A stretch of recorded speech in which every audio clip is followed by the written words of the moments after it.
Vu de France, ça peut paraître un peu déroutant. 8 citoyens américains sur 10 se disent croyants et 62% d'entre eux refuseraient de voter pour un candidat athée. Cette semaine, dans Église du Monde, nous partons aux États-Unis à l'occasion du Super Tuesday, une échéance importante dans le processus des primaires qui ont débuté début janvier. Vous le savez, ces élections doivent départager les candidats dans chaque camp démocrate et républicain en vue de la présidentielle de novembre prochain. Alors quel rôle joue vraiment la religion dans ces primaires? Quelle est la foi des candidats? Est-ce un indicateur de la future politique du futur président américain? Je vous propose un numéro spécial d'Église du Monde. On va décrypter ce qui s'est passé sur le terrain de la religion depuis le début de la campagne jusqu'à ce Super Tuesday. Avec moi pour en parler, Tom Hennegan. Bonjour.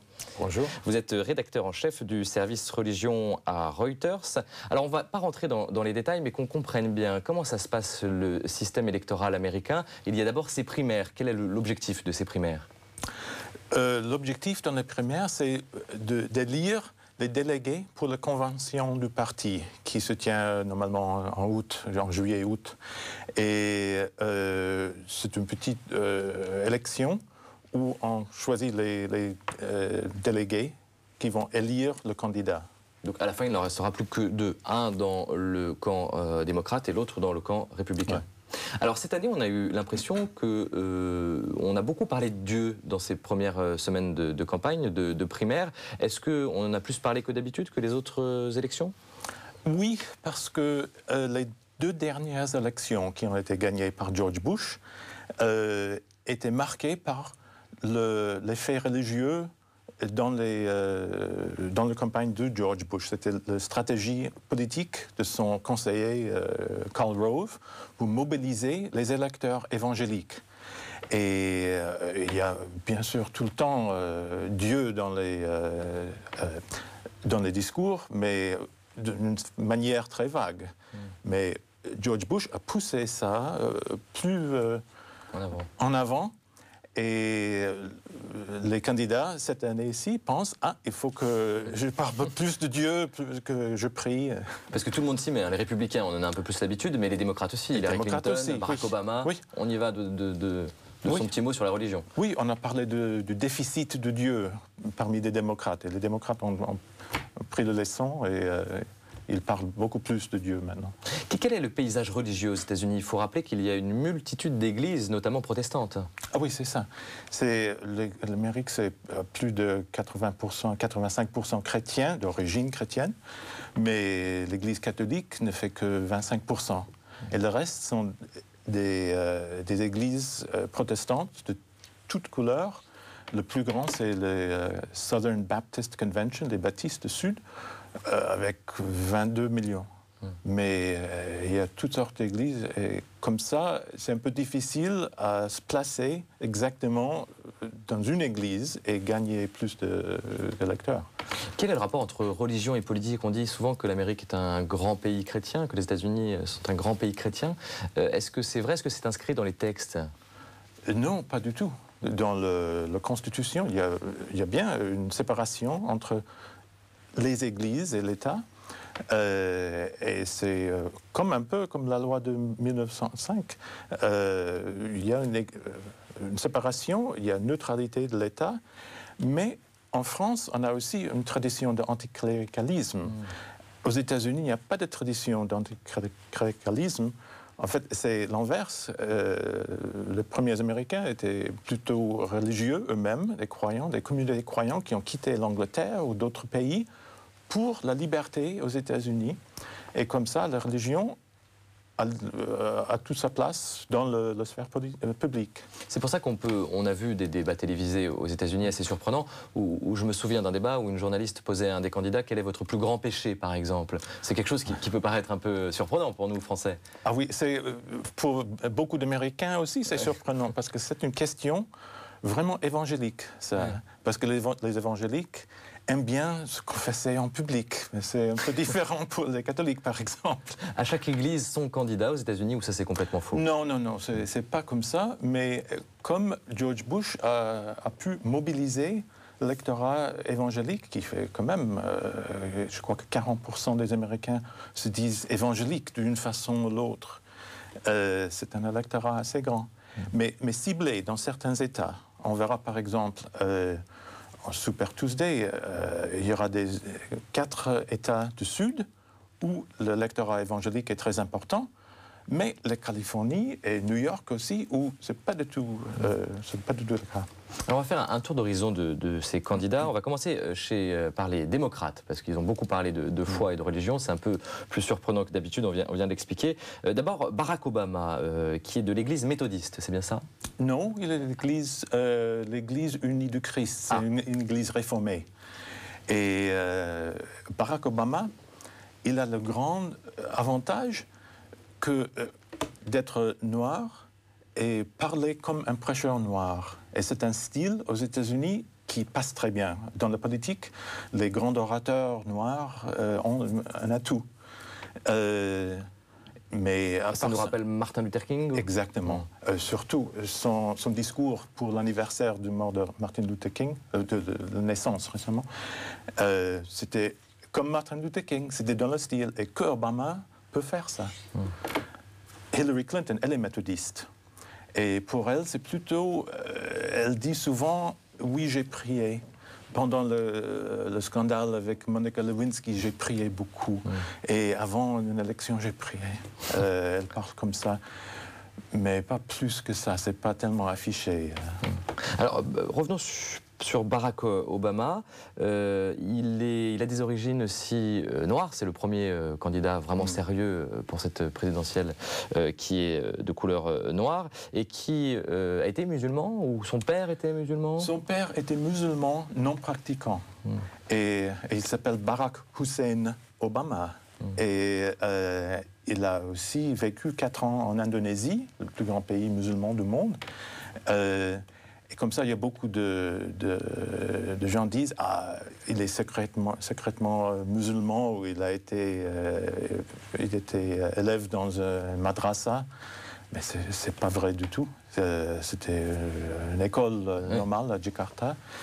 Et lui, il s'affiche comme chrétien croyant dans sa littérature électorale.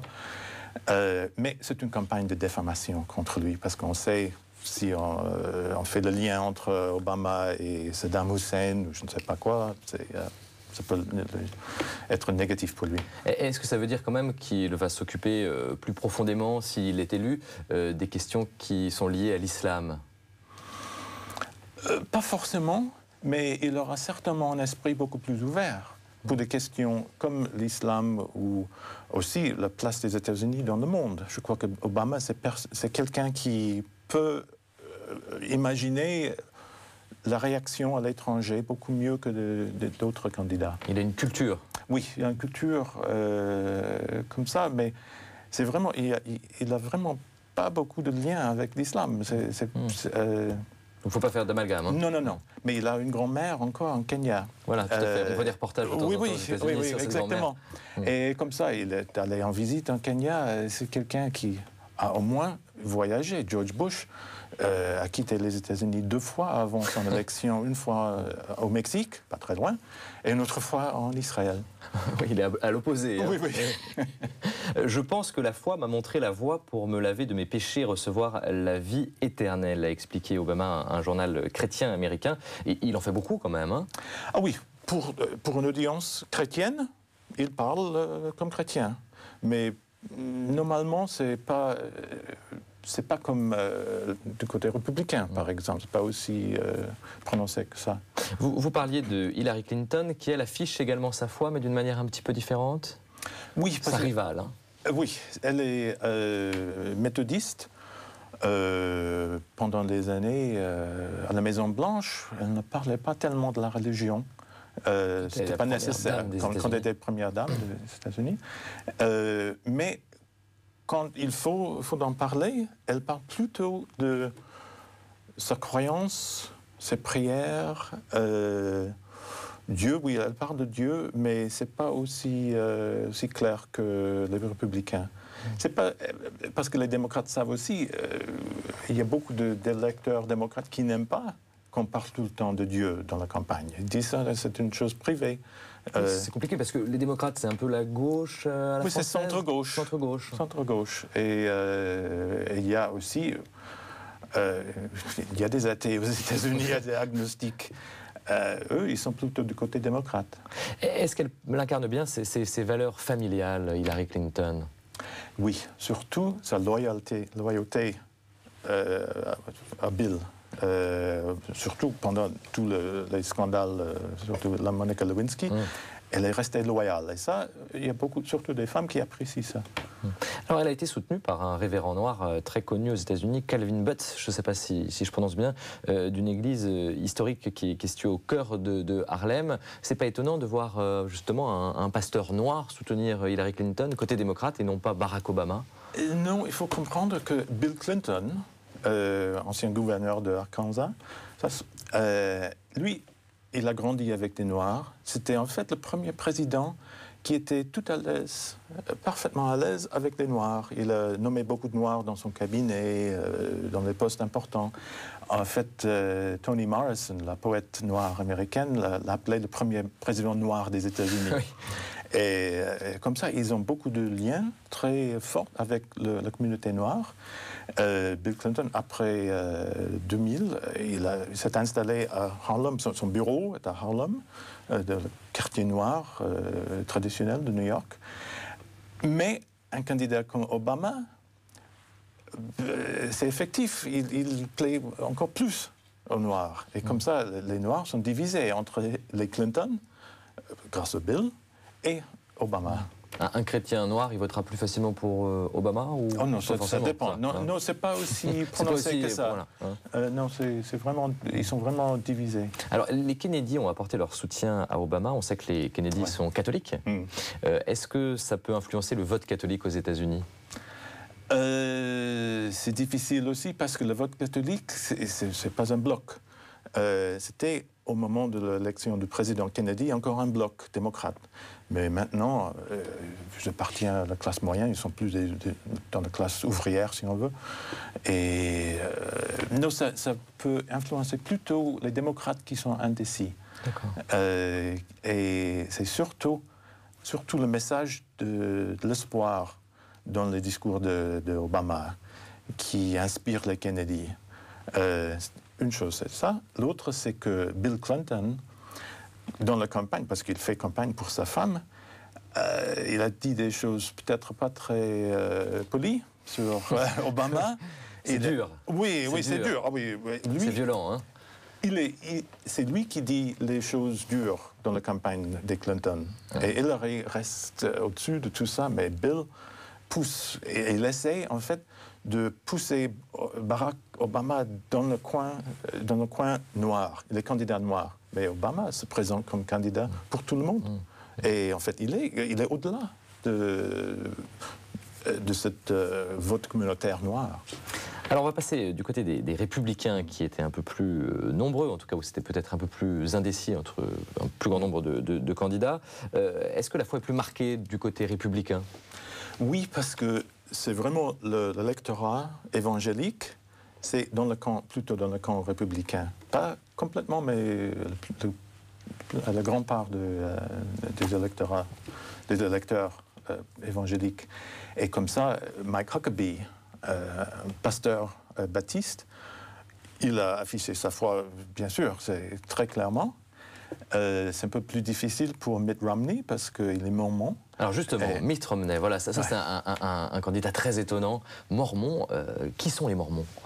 Les Mormons, c'est une église, ça s'appelle l'église de Jésus-Christ des derniers jours. Oui, les saints des derniers jours. Ils disent qu'ils sont chrétiens, mais ils ont aussi d'autres écritures, le livre du Mormon et d'autres écritures. Un point que l'Église catholique dit, par exemple, si un Mormon veut devenir catholique, il faut se faire baptiser. C'est pas pour les protestants. C'est-à-dire qu'il y a un prophète en plus chez les Mormons. Et un prophète en plus dans le 19e siècle. Et aussi d'autres idées sur Dieu, par exemple. Ils disent que Dieu a un corps réel. Aujourd'hui, un corps réel. Les hommes peuvent devenir des dieux. Ils ont d'autres idées aussi qui sont différentes. C'est pas le christianisme traditionnel du tout. Certains disent que c'est un peu une secte. Les baptistes, les évangéliques disent que c'est une secte. Ah oui, bien sûr. Et c'est ça que le camp de Huckabee utilise ça très fort. Et Mitt Romney, alors comment il se situe sur le plan religieux dans la manière d'exprimer sa foi pendant cette campagne? Comment il l'a fait? Mitt Romney, normalement, les Mormons ne s'affichent pas leur foi tellement dans la politique. Surtout hors de Utah, leur base. Son père était gouverneur de Michigan. On ne savait presque pas qu'il était mormon. Et Mitt Romney a été gouverneur de Massachusetts, l'État le plus à gauche des États-Unis. Comme ça, il n'a pas parlé beaucoup de sa religion. Donc c'est pas si clair que ça. Non, c'est pas si clair. Et c'est un avantage positif ou négatif? C'est positif ou négatif cette étiquette mormone? Dans les États du Sud, où il y a beaucoup d'évangéliques, c'est négatif. À New York, Massachusetts ou en Californie, c'est neutre. On dit oui, il est mormon, l'autre est juif, l'autre est musulman. Alors sur le terrain de la religion, il avait un concurrent, il a un concurrent aussi sérieux, hein, en tout cas dans la forme, vous en parliez, c'est Huckabee, pasteur. Comment lui se présentait, comment il présentait sa foi, lui, au public américain, aux électeurs? Il parlait beaucoup plus ouvertement de Dieu et de sa foi et le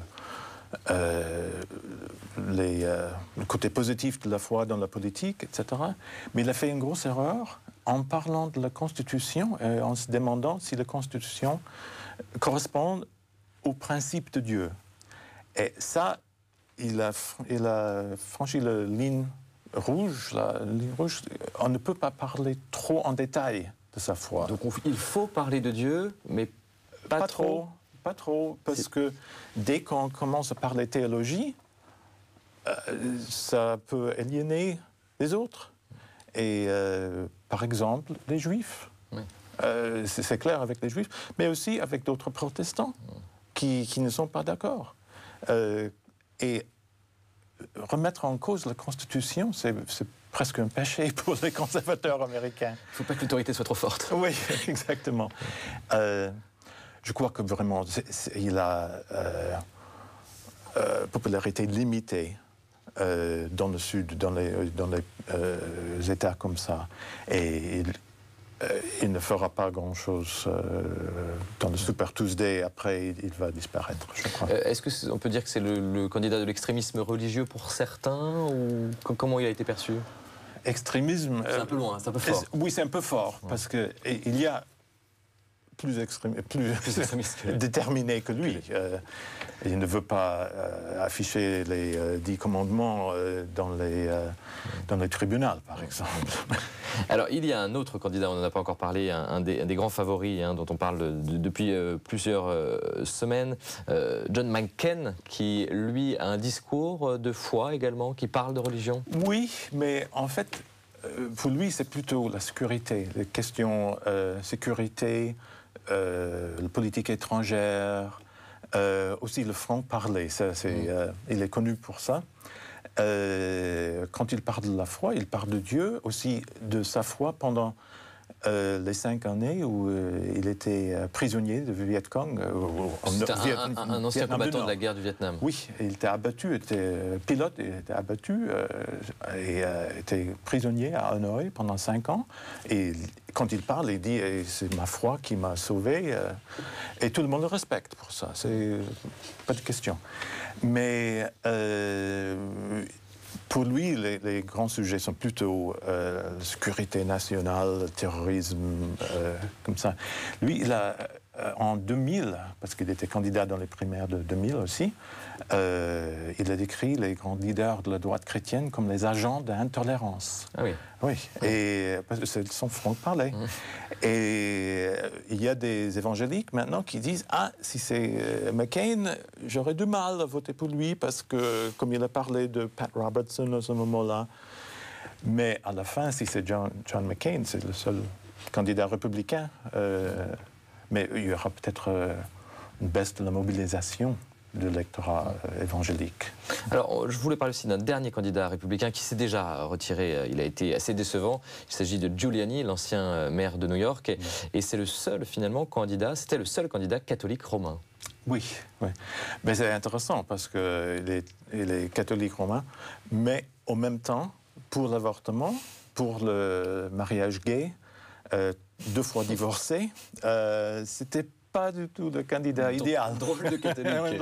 Oui.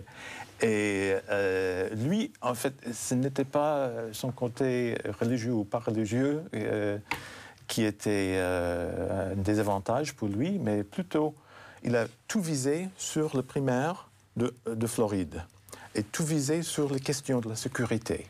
Comme il était maire de New York pendant les attaques de 11 septembre, et il a travaillé merveilleusement après, c'était vraiment un maire comme il fallait au moment, il n'a parlé que de ça. Et en fait, un de ses critiques a dit « Chaque phrase que Rudy Giuliani construise a le substantif, le verbe et le 11 septembre. » C'était tout. En fait, c'était une candidature assez faible. Est-ce que l'Église catholique, l'épiscopat américain, s'est exprimé sur ces primaires jusqu'à présent? Non, mais l'Église donne donne un mot sur les questions importantes dans la campagne, mais pas trop en détail.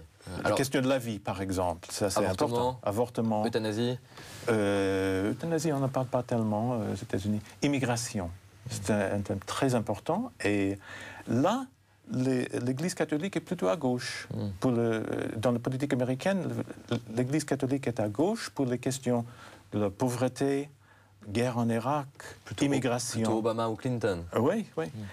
Mais pour les questions, on dit les questions sociales, questions comme avortement ou la recherche sur les cellules souches, sont plutôt politiquement à droite. Et comme ça, c'est un peu curieux pour les catholiques.